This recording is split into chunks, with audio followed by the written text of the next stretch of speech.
Hello everyone. तो कैसे हैं आप सब लोग। मैं कुमार सुमन आपका तहे दिल से स्वागत करता हूं आपके इस प्यारे से प्लेटफॉर्म इनॉक्स एकेडमी पे। तो आज हम लोग करने वाले हैं चैप्टर नंबर 11 क्लास 6 के साइंस का, और चैप्टर नंबर 11 जो है जिसका नाम है जंतुओं की संरचना एवं कार्य। तो अगला लेक्चर, ये जो आज का लेक्चर है, हम लोग इसमें पढ़ने वाले हैं फेफड़ों के बारे में। उस दिन बिजली इशू की वजह से हो गया था हमारा थोड़ा सा प्रॉब्लम, जिस कारण से हम लोग नहीं पढ़ पाए थे उस दिन। तो आज हम लोग करने वाले हैं फेफड़ा, और फेफड़े के बारे में थोड़ा सा पढ़ने वाले हैं। तो जैसा कि मैंने आपको पिछले लेक्चर में बता रखा था कि फेफड़ा जो होता है वो शरीर में दो फेफड़े होते हैं। मनुष्य के शरीर में कितने फेफड़े होते हैं? दो फेफड़े होते हैं। एक फेफड़ा जो होता है वो दायां साइड होता है, और दूसरा फेफड़ा जो होता है वो बायां साइड होता है। तो दायां फेफड़ा जो होता है वो बाएं फेफड़े से क्या होता है? बड़ा होता है।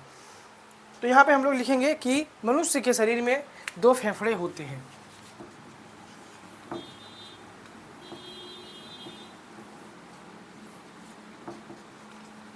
मनुष्य के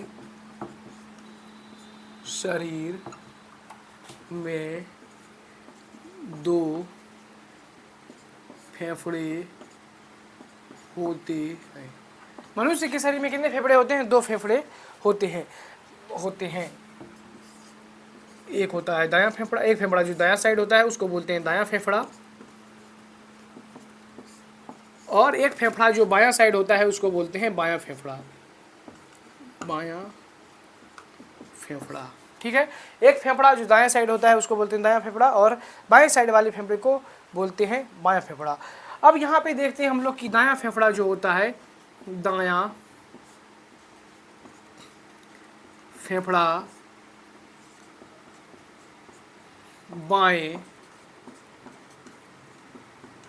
बाएं फेफड़े से बड़ा होता है। दायां फेफड़ा क्या होता है? बाएं फेफड़े से बड़ा होता है।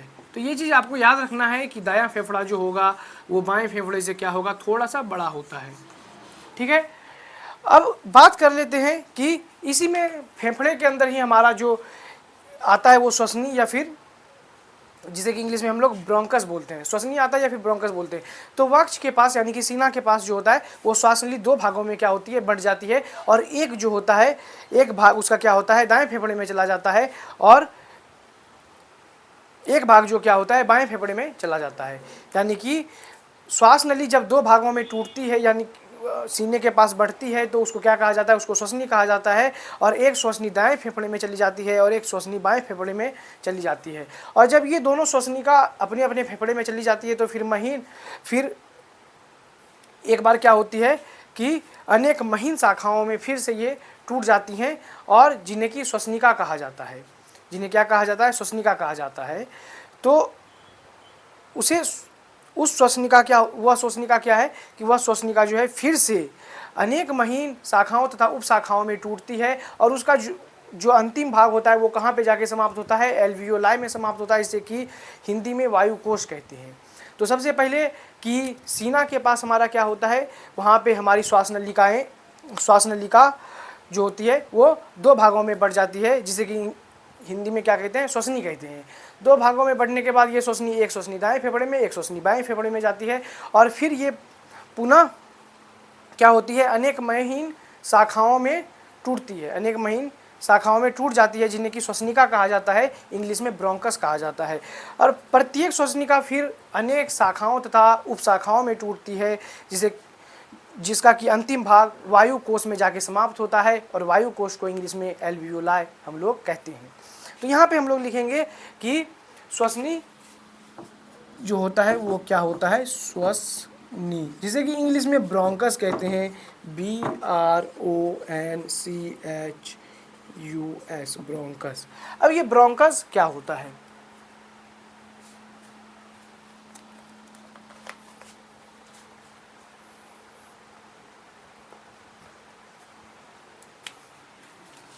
तो ब्रोंकस जो है कि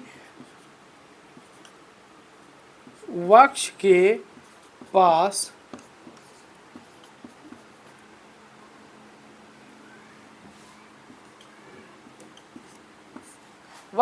क्या होता है? वक्ष के पास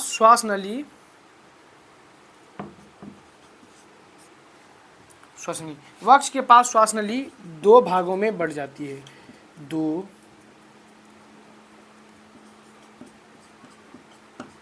दो भागों में बट जाती है।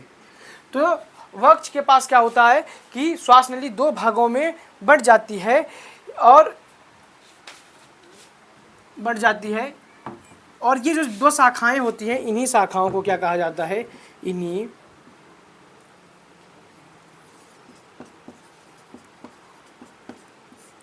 शाखाओं को श्वसनी कहा जाता है।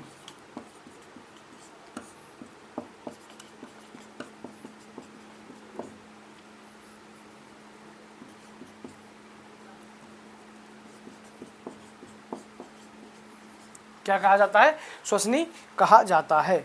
इन्हीं शाखाओं को श्वसनी कहा जाता है। अब ये श्वसनी क्या होता है, एक श्वसनी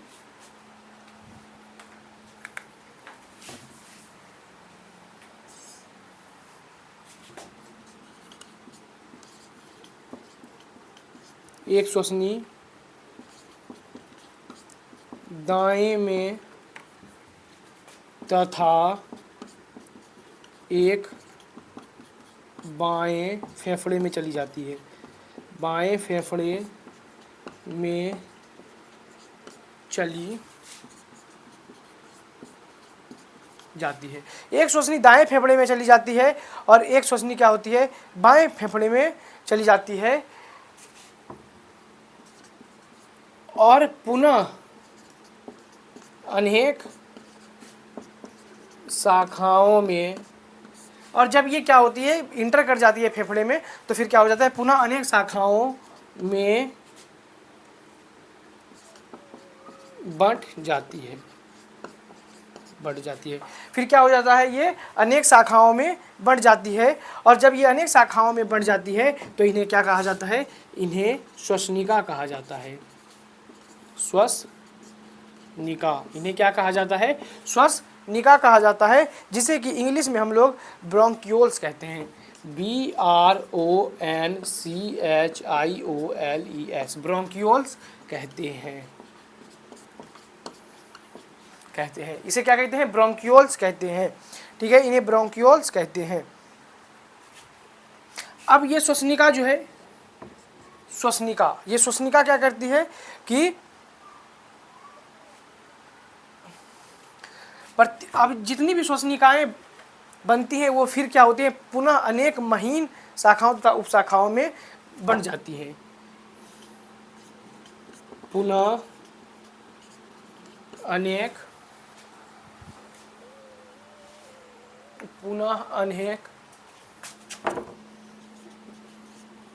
महीन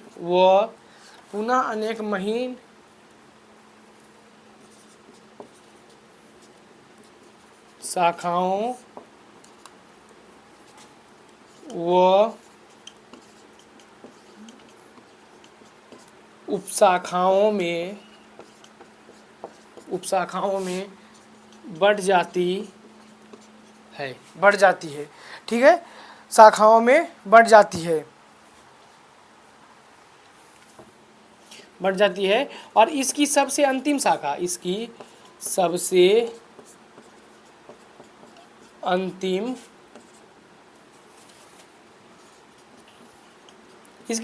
शाखा कहाँ पे जाके खत्म होती है, तो इसकी सबसे अंतिम शाखा वायुकोश,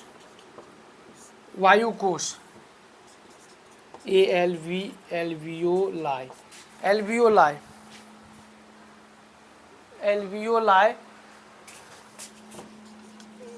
में समाप्त होती है। इसकी सबसे अंतिम शाखा जो होती है वो कहाँ पे खत्म होती है, तो एल्वियोलाई में समाप्त होती है। सबसे अंतिम शाखा एल्वियोलाई में समाप्त होती है।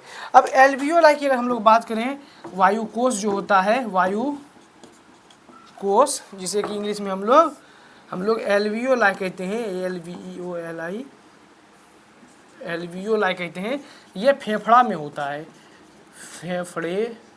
फेफड़ा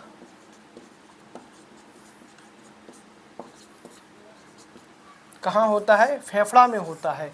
ठीक है, वायु कोश फेफड़ा में होता है। तो यहाँ तक आप लोग नोट डाउन कीजिए, फिर हम लोग आगे बढ़ेंगे।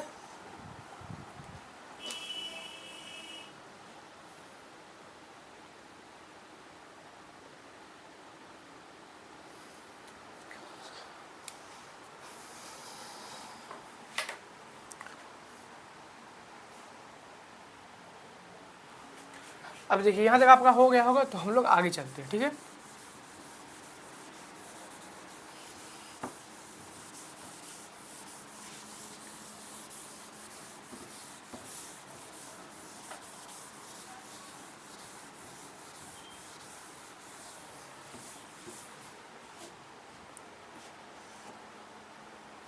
अब जब हम लोग वायु सांस लेते हैं तो वायु क्या होता है, सभी शाखाओं से होते हुए वायु कोश में पहुंचती है। ठीक, जब हम लोग सांस लेते हैं तो जितनी भी शाखाएं हमारे क्या होता है श्वसन तंत्र में होता है, जैसे कि अभी मैंने आपको बताया कि श्वास नली होता है, श्वास नली से फिर श्वसनिका बनती है, श्वसनी बनती है, फिर श्वसनी से श्वसनिका बनती है, और फिर श्वसनिका भी अनेक महीन क्या होती है शाखाओं उप शाखाओं में बढ़ जाती है।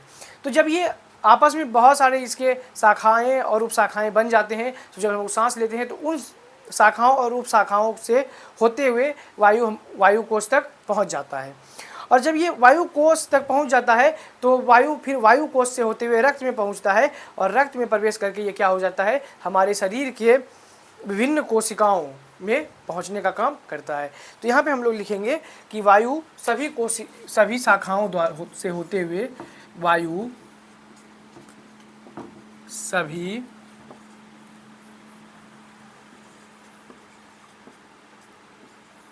सभी शाखाओं द्वारा वायु जो है सभी शाखाओं द्वारा या फिर सभी शाखाओं से होकर ही सभी शाखाओं से होकर वायु सभी शाखाओं से होकर वायु कोश में पहुंचती है, तथा वायु कोश से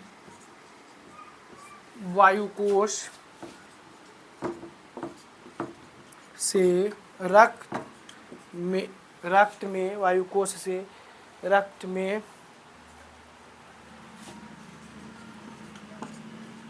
प्रवेश कर वायु कोश से रक्त में प्रवेश कर शरीर के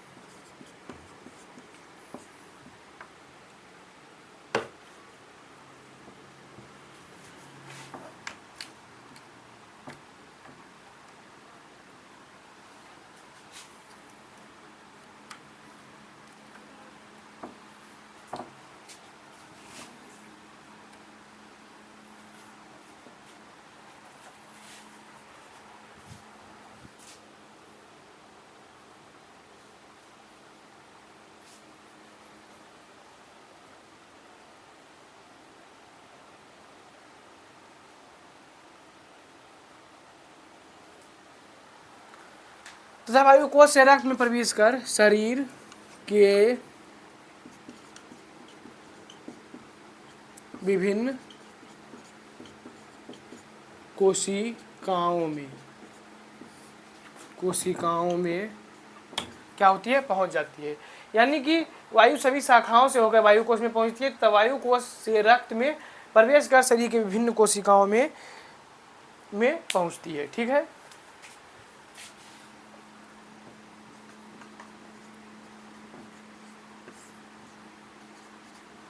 में क्या होती है, पहुंचती है। ठीक, अब इसी में हमारा एक और अंग आता है जो कि श्वसन तंत्र श्वास लेने के समय हम काम में आता है, हमारे श्वसन के लिए वो मदद करता है, श्वसन की प्रक्रिया में मदद करता है, जिसका नाम की डायफ्राम होता है। अब डायफ्राम जो है कि वो वक्ष की पेशियों व वक्ष गुहा में फेफड़े के नीचे स्थित मांसल पट्टिका जैसी संरचना होती है। मतलब कि वो जो होता है कि वक्ष की पेशियों और वक्ष गुहा में फेफड़ों के नीचे स्थित होता है और वह एक मांसल पट्टिका जैसी संरचना होती है जो कि श्वास लेने तथा श्वास छोड़ने यानी कि सांस लेने और सांस छोड़ने की प्रक्रिया में क्या करता है, हमारा मदद करता है। और ये मदद कैसे करता है, जब हम लोग सांस लेते हैं, सांस को अपने अंदर खींचते हैं तो क्या होता है, वो फूल जाता है, और जब सांस को छोड़ते हैं तो वो पचक जाता है। यानी कि जब वो पचकता है तब हम लोग सांस छोड़ पाते हैं, और जब वो फूलता है, सांस लेते हैं तो वो फूल जाता है। तो इस प्रकार वो क्या करता है कि श्वास लेने और श्वास छोड़ने की सहायता क्रिया में सहायक होता है। और यह वक्ष की पेशियों तथा वक्ष गुहा के नीचे, वक्ष गुहा में फेफड़ों के नीचे स्थित होता है और मांसल पट्टिका जैसी संरचना होती है। यानी कि मांसल पट्टिका जैसी बनी हुई संरचना ये होती है। तो यहाँ पे हम लोग लिखेंगे डायफ्राम के बारे में। तो दूसरा जो स्ट्रक्चर आ जाता है हमारा डायाफ्राम। डायाफ्राम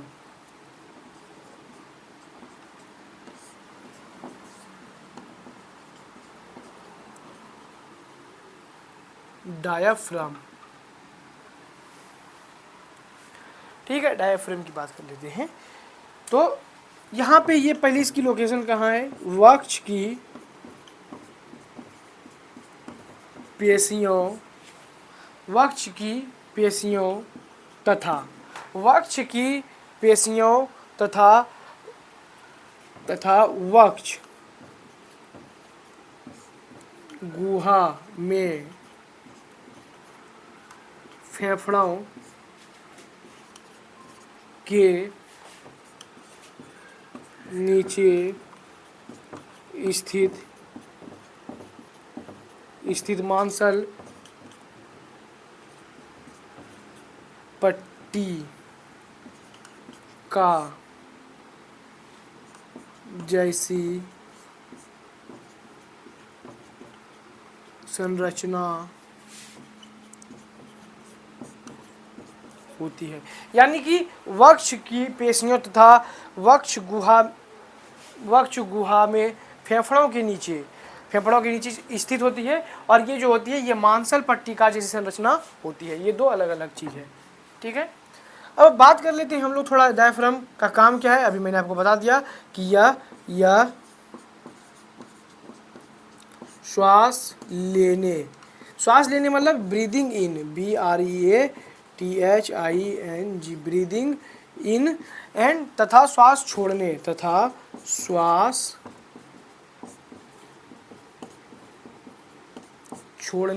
जिसे कि इंग्लिश में कहते हैं ब्रीदिंग आउट, जिसे इंग्लिश में क्या कहते हैं, ब्रीदिंग आउट की क्रिया में सहायता करती है, की क्रिया में सहायक। तो ये जो है श्वास लेने तथा श्वास छोड़ने की क्रिया में क्या होता है, सहायक होता है।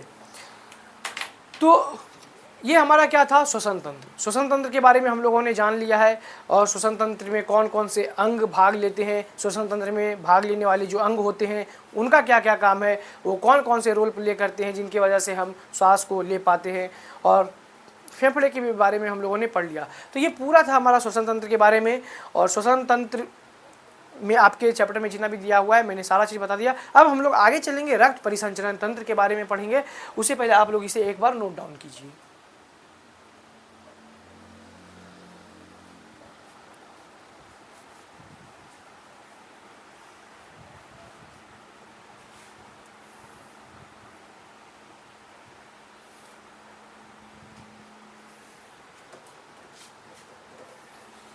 तो चलिए, आपका हो गया होगा। अब हम लोग आगे चलते हैं, रक्त परिसंचरण तंत्र के बारे में पढ़ेंगे। और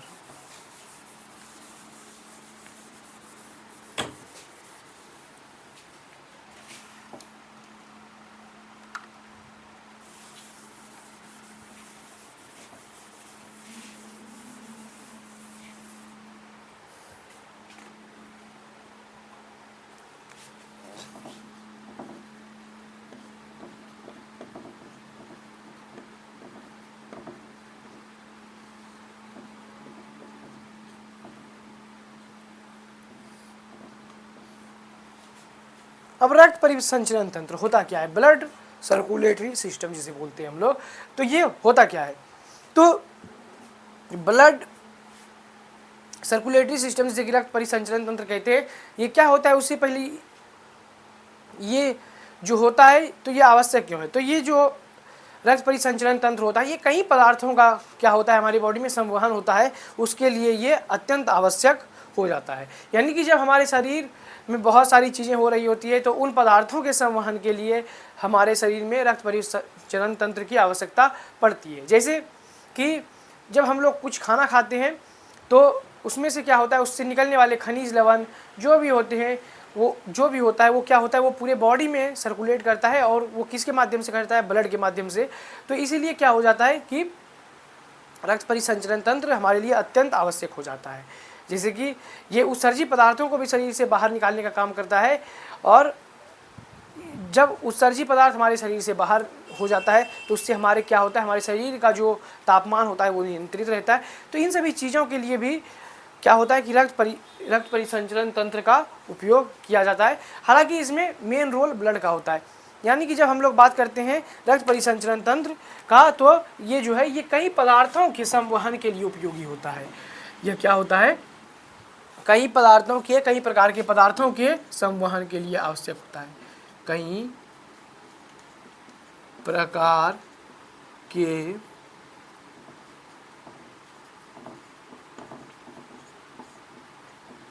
पदार्थों के संवहन के लिए, कई प्रकार के पदार्थों के लिए संवहन के लिए आवश्यक होता है, आवश्यक। ठीक। अब रक्त परिसंचरण तंत्र को, मनुष्य में जो रक्त परिसंचरण तंत्र होता है उसे हम लोग बंद रक्त परिसंचरण भी बोलते हैं। ठीक है, बंद रक्त परिसंचरण भी बोलते हैं। अब तो डेफिनेशन भैया इसकी क्या है, डेफिनेशन की अगर हम लोग बात कर लेते हैं कि रक्त परिसंचरण तंत्र का डेफिनेशन क्या है, तो रक्त जो होता है वो बराबर क्या होता है, एक बंद नालिका में घूमता है, और रक्त की बार बार घूमने की जो प्रक्रिया कहलाती है वो क्या कहलाती है, रक्त परिसंचरण तंत्र कहलाती है। तो यहाँ पे हम लोग लिखेंगे कि रक्त बंद नालिकाओं द्वारा, रक्त बंद नालिकाओं द्वारा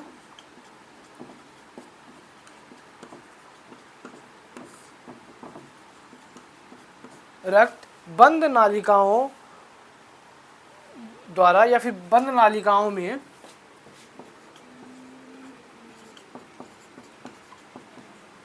बराबर घूमता रहता है, बराबर घूमता रहता है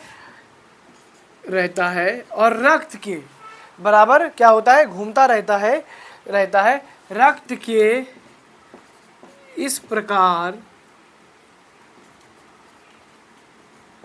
प्रकार घूमने की प्रक्रिया जो होती है, इस प्रकार घूमने की प्रक्रिया को रक्त परिसंचरण तंत्र कहते हैं। रक्त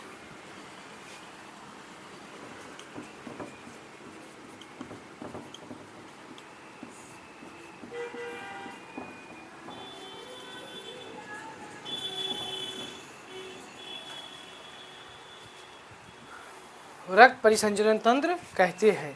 अब रक्त परिसंचरण तंत्र का निर्माण कौन कौन करता है भैया, जैसे कि मैंने आपको बताया कि डाइजेस्टिव सिस्टम यानी कि पाचन तंत्र का निर्माण करने वाले अंगों, बहुत सारे अंग होते हैं, तब जाके एक हमारा पाचन तंत्र बनता है। उसी प्रकार रक्त परिसंचरण तंत्र भी तभी बनता होगा जब बहुत सारे अंग क्या कर रहे होंगे, रक्त के संवहन में अपना योगदान दे रहे होंगे, तो उसी टाइम रक्त परिसंचरण तंत्र हमारा बनेगा। रक्त परिसंचरण तंत्र कब बनता है, इसको बनाने का काम हृदय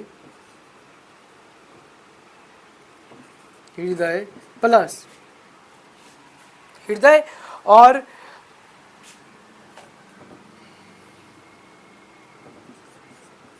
तीन प्रकार की रक्त वाहिनियाँ,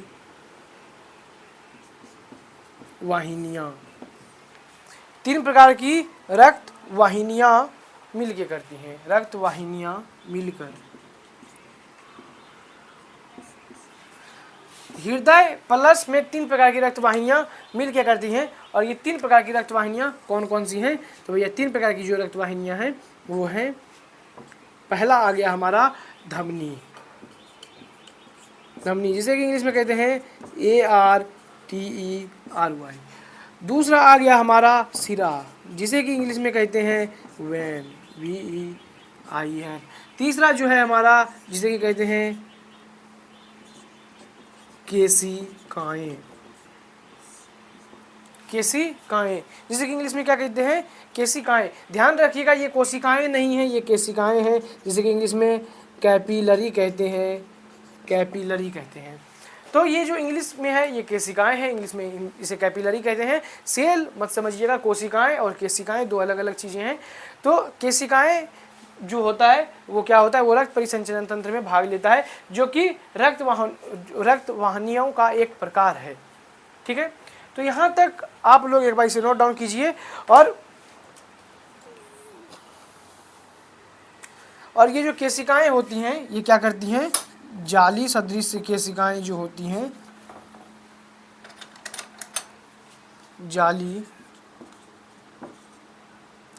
जाली सदृश केशिकाएं जो होती हैं वो क्या करती हैं,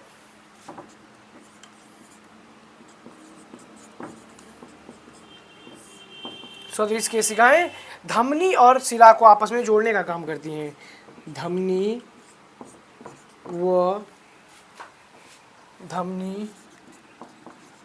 व शिरा को आपस में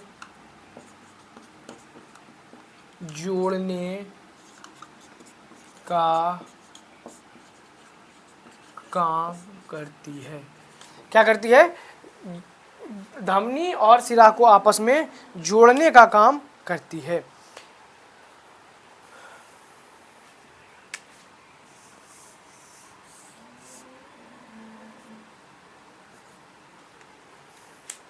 अब हम लोग बात कर लेते हैं कि ये रक्त जो घूमता है, रक्त जिस नालिका में रक्त घूमता है वो नालिका कैसा होता है, वो नालिका आपस में बंद होता है। ठीक है, इसलिए इसे बंद रक्त परिसंचरण तंत्र भी कहते हैं। रक्त बंद नालिकाओं में घूमता है, नालिकाओं में घूमता है, इसीलिए इसे बंद रक्त परिसंचरण बंद रक्त परिसंचरण तंत्र भी कहते हैं।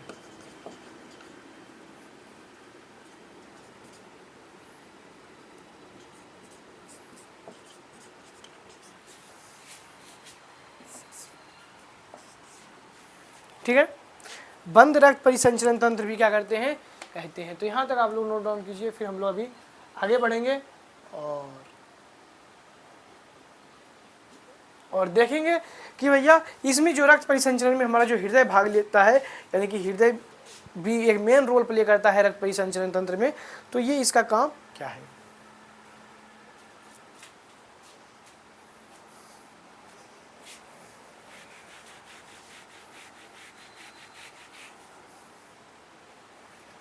तो चलिए, आपका हो गया होगा।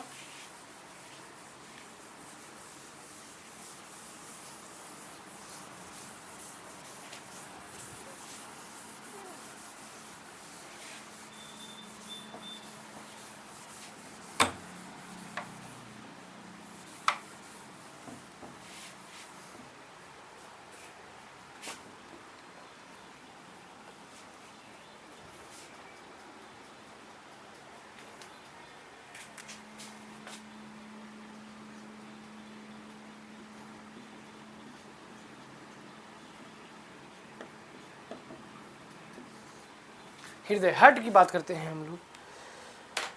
अब हृदय क्या है, तो हृदय जो है मनुष्य में पाया जाता है। ठीक है, मानव में जो हृदय पाया जाता है उसकी बात हम लोग करेंगे। और यह जो है मांसपेशियों की बनी संरचना होती है, जो वक्ष गुहा में फेफड़ों के बीच क्या होती है, स्थित होती है। यानी कि हृदय जो होता है वो किस चीज़ का बना होता है, तो मांसपेशियों की बनी संरचना होती है। यहाँ पे लिखेंगे हम लोग हृदय की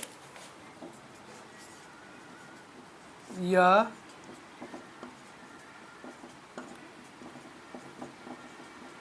मांसपेशियों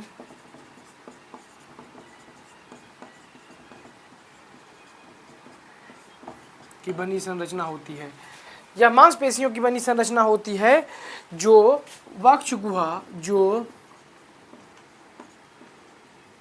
फेफड़ों, जो कहाँ होती है, फेफड़ों,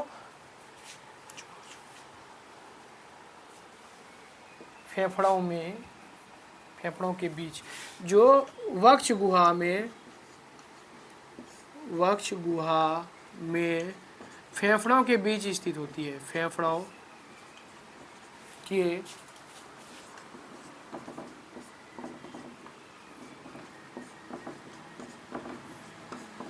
के बीच स्थित होती है।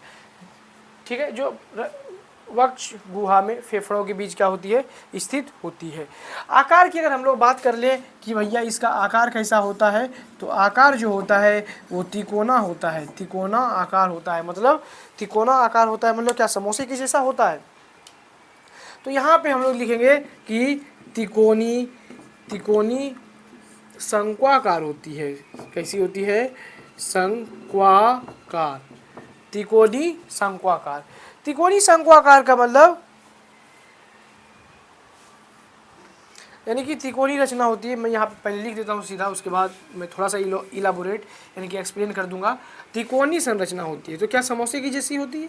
अभी देखो क्या कैसा होता है इसका संरचना। तो यहाँ पे हम लोग बात करते हैं त्रिकोणी शंक्वाकार का मतलब क्या होता है, ऊपर की ओर चौड़ा होगा, ऊपर की ओर, ऊपर की ओर चौड़ा, चौड़ा तथा ऊपर की ओर चौड़ा होता है, और नीचे की ओर तथा नीचे की ओर, नीचे की ओर शंक्वाकार, शंक्वाकार बाईं तरफ, बाईं तरफ। इसका मतलब क्या हुआ, शंक्वाकार बाईं तरफ, यानी कि एक मैं जनरल बना रहा हूं भाई, ठीक है।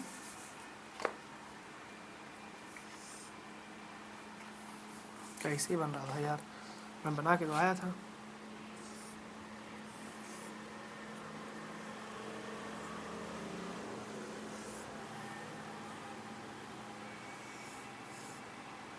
हाँ ऐसे ही था शायद, और ये ऐसे था 20 से।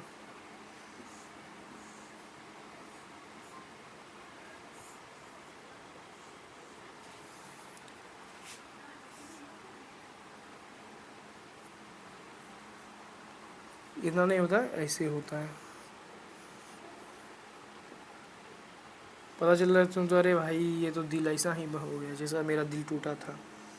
ये तो ये वैसा दिल नहीं है भाई, ये थोड़ा सा दूसरा दिल है, और ये थोड़ा सा पट्टी जैसा इसमें संरचना होती है, होता है, ठीक है। और ये पट्टी जैसा संरचना होता है। और मैं यहाँ पे जनरल रफ डायग्राम बना रहा हूँ भाई, तो यहाँ पे कोई कलाकृति करने की ज़रूरत नहीं है, ठीक। चलिए हो गया। और यहाँ पे क्या होता है कि यहाँ पे भी हमारे हार्ट के चैम्बर होते हैं भैया। यहाँ पे क्या होता है, हार्ट का चैम्बर होता है। इसको मैं हृदय लिख देता हूँ, जो जिसे कि आप लोगों ने बहुत बार तोड़ा होगा। तो ये इसका क्या हो जाता है, ये इसका हो जाता है आकार। ये इसी आकार में आपको देखने को मिलता है। और रक्त का प्रवाह भी जो होता है वो कैसे होता है, तो हृदय के निरंतर फैलने और सिकुड़ने के कारण होता है। हमारा हार्ट जो है वो लबडब लबडब लबडब करते रहता है। इसके वजह से क्या होता है, इसके कारण हमारे शरीर में रक्त का प्रवाह होता है। तो यहाँ पे हम लोग लिखेंगे कि रक्त का प्रवाह,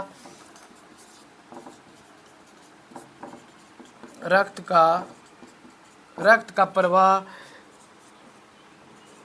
हृदय के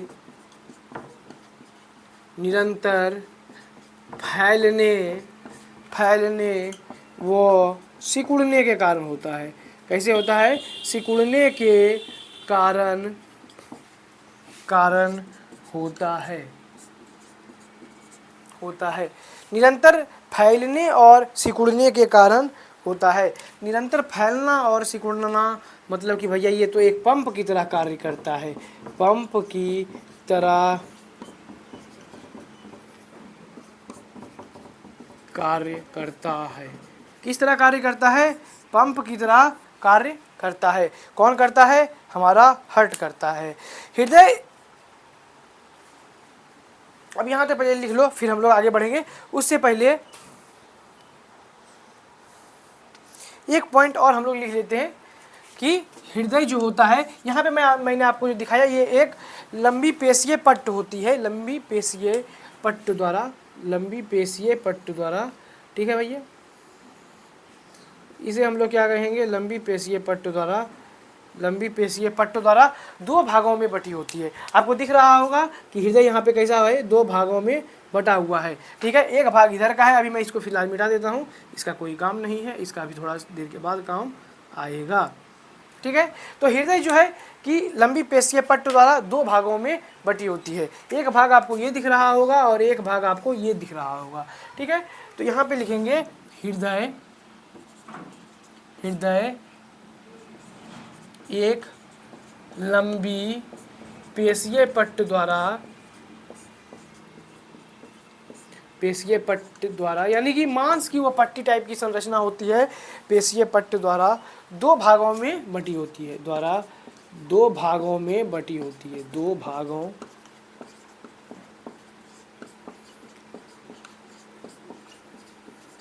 कितने भागों में बटी होती है? दो भागों में बटी होती है, दो भागों में बटी होती है। अब ये जो दो भाग है, फिर ये पुनः प्रत्येक भाग कोष्ठों, प्रत्येक भाग कोष्ठों में बटा होता है। कोष्ठों जिसे कि इंग्लिश में चैम्बर कहते हैं हम लोग, CHAMBER, चैम्बर में,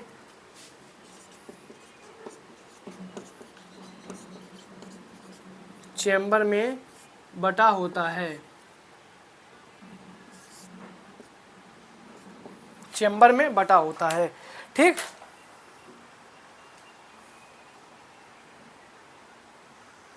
अब जो चैम्बर में बटा होता है तो इसमें क्या होते हैं? दो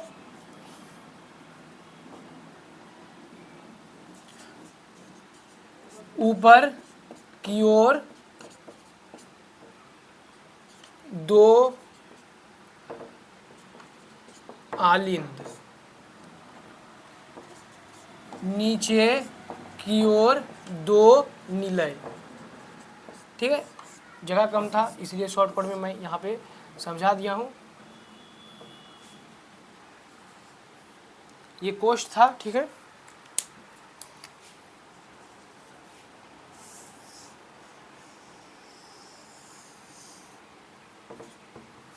ठीक है, तो बटा होता है। अब यहाँ पे समझो भाई कि क्या होता है, यहाँ पे जैसे कि हमारा हट है, फिर ये दो भागों में अब बटा होगा, ठीक है। क्या होता है? प्रत्येक भाग दो भागों में बटा होता है। तो ये जो है, ये पहला आलिंद है, आलिंद है, ये दूसरा है,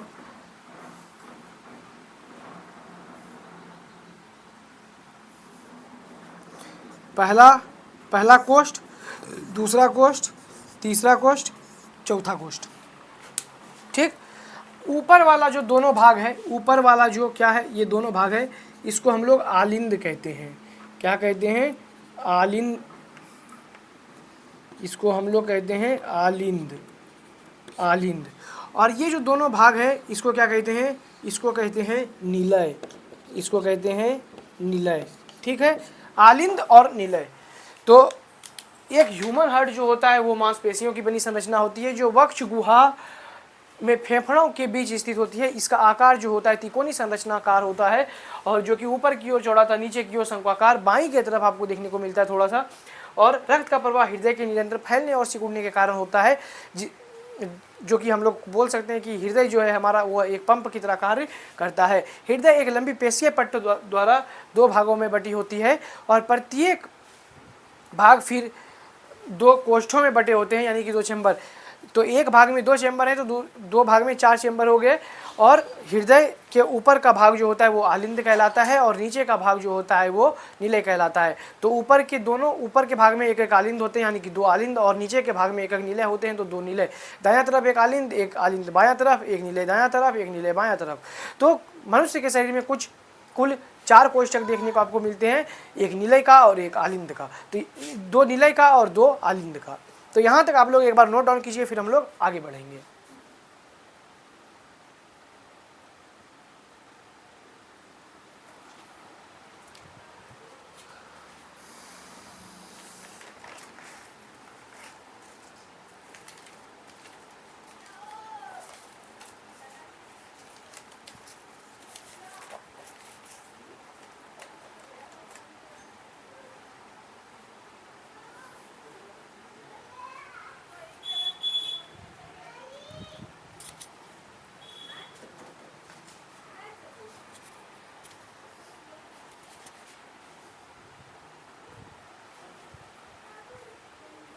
तो चलिए, आपका हो गया होगा नोट।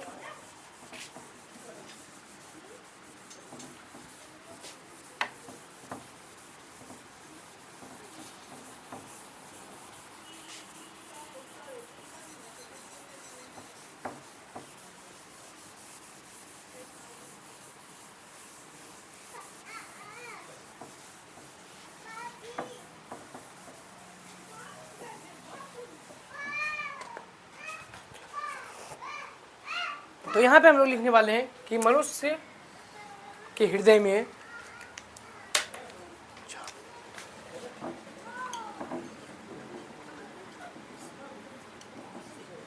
मनुष्य के हृदय में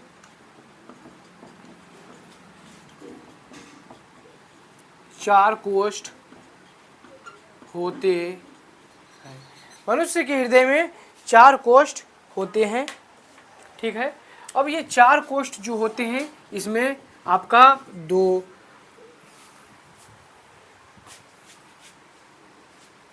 आलिंद हो गया, ठीक है, 2 आलिंद हो गया और प्लस में 2 निलय हो गया। 2 आलिंद हो गया और 2 निलय हो गया, आलिंद और प्लस में 2 निलय, आलिंद और 2 निलय। आलिंद कहाँ होता है? ऊपर की ओर होता है, और निलय कहाँ होता है? नीचे की ओर होता है, ठीक। एक दायां प्लस एक बायां तरफ, एक दायां तरफ और एक कहाँ होता है? एक होता है भैया बायां तरफ।